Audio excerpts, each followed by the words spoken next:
Nga ka bala, pero hindi mo alam sa sarili mo nga alinga nga ka. Gabi nagha ka, gabi nangu ka.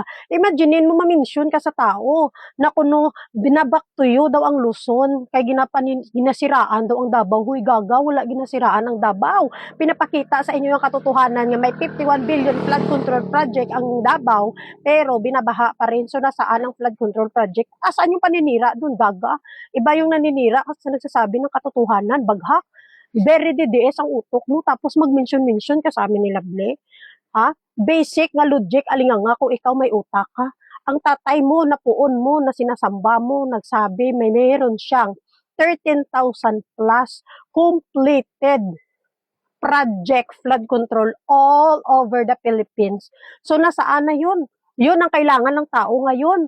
Kung meron man ang tatay mo project na flood control, sana nagamit na sana ngayon, di sana ngayon wala nang baha.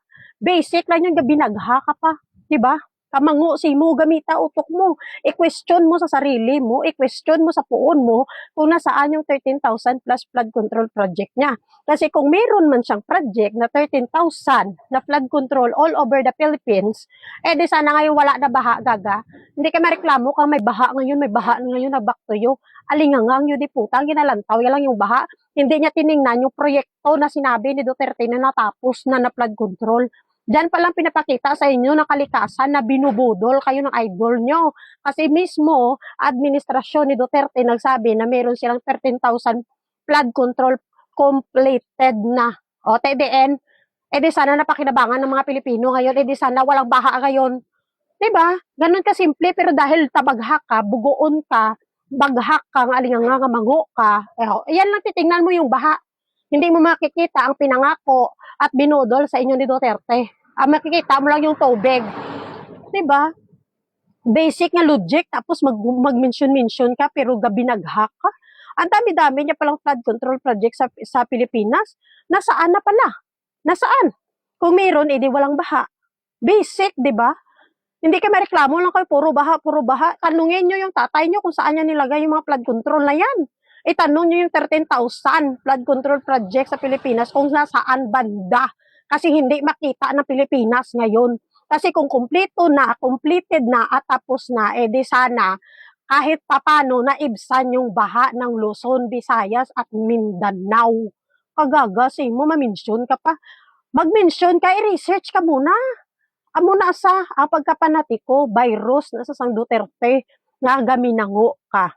No, bilang isa ka Pilipino, gamitan ang utok. Ang utok mo nga guno, dahil gamiton mo na kay kakatuktukan na sa kakalawang na sa pag hindi nagagamit. Mamensyon ka pa, hindi mo iniisip. Ha?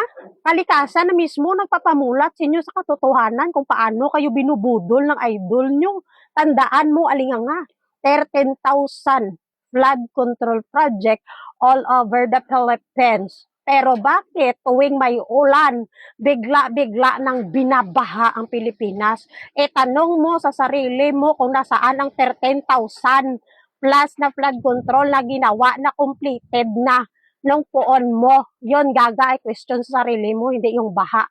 Tanungin mo ang flood control kung saan nilagay. Puntahan mo, tingnan mo kung meron ba talaga. Kasi idol mo si Duterte, di ba? At siya mismo nagsabi na marami siyang nagawa na flood control. Yan ang questionin mo. Kagaga, simo, mango.